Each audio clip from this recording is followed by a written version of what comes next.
महाराज कहने अपने आप ना कोई उत्तम बन सकता भी मैं बहुता उत्तम बन जावां, ना कोई बंदा अपने नीच बन सकता, उत्तम तो कोई नीच नहीं बन सकता। ये तो उहदे हुक्म विच ही नीच बनदा। जे वाहिगुरु चाहे तो एकदम नीच बना दिंदा बंदे नूं, वाहिगुरु चाहे तो एकदम उत्तम श्रेष्ठ बना दिंदा। वाल्मीकि जी कैसे कर्म करते करते एकदम भगत बन गए। भाई बिधि चंद जी कुछ होर ही करी फिरदे सी, उन्हां नूं भगत बना लिया, उन्हां नूं अपना नाम जपा लिया। भाई अदली जी कोल भाई लखू जी आ गए, उन्हां नूं भगत बना लिया। इस करके अकाल पुरख दे हुक्म दे विच ही उत्तम तो नीच, नीच तो उत्तम दोवें ही कर्म हो जाते ने। अपने आप ना को मूर्ख ना को सियाणा वरतै, सब किछ तेरा भाणा। तेरे भाणे विच ही बंदा मूर्ख बन जाता, सियाणा बन जाता, उत्तम बन जाता, नीच बन जाता।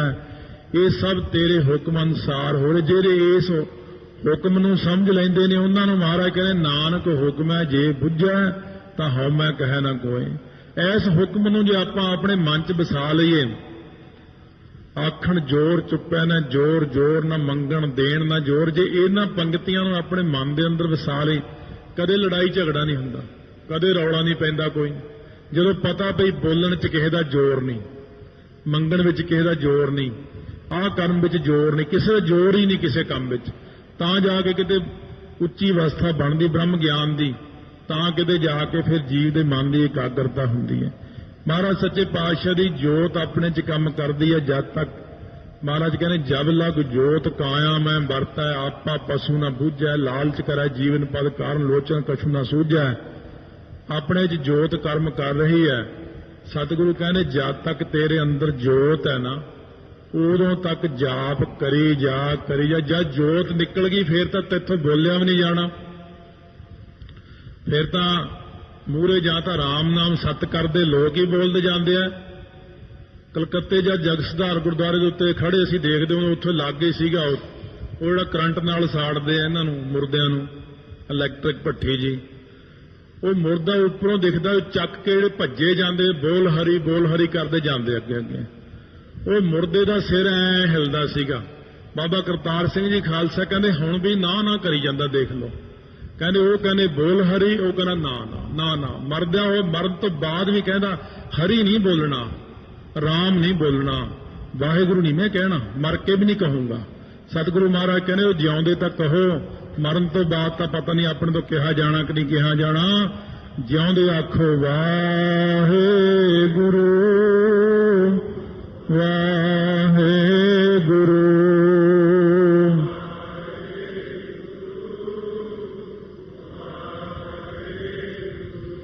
ਵਾਹਿਗੁਰੂ ਵਾਹਿਗੁਰੂ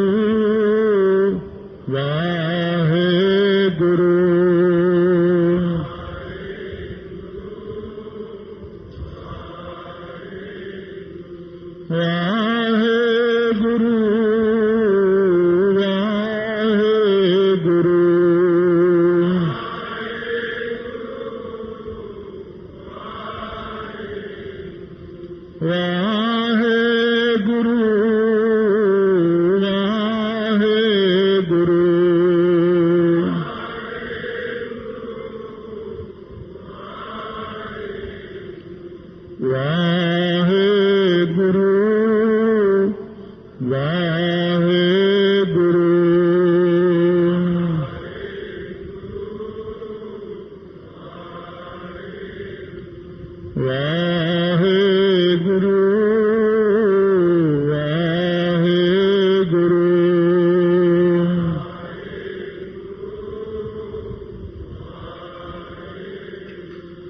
ਸਤਨਾਮ ਵਾਹਿਗੁਰੂ ਸਤਨਾਮ ਵਾਹਿਗੁਰੂ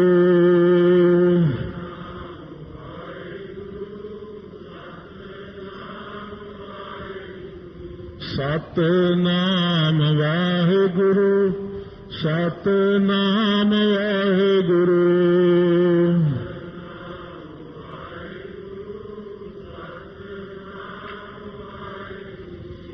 ਵਾਹਿਗੁਰੂ ਵਾਹਿਗੁਰੂ ਵਾਹਿਗੁਰੂ ਵਾਹਿਗੁਰੂ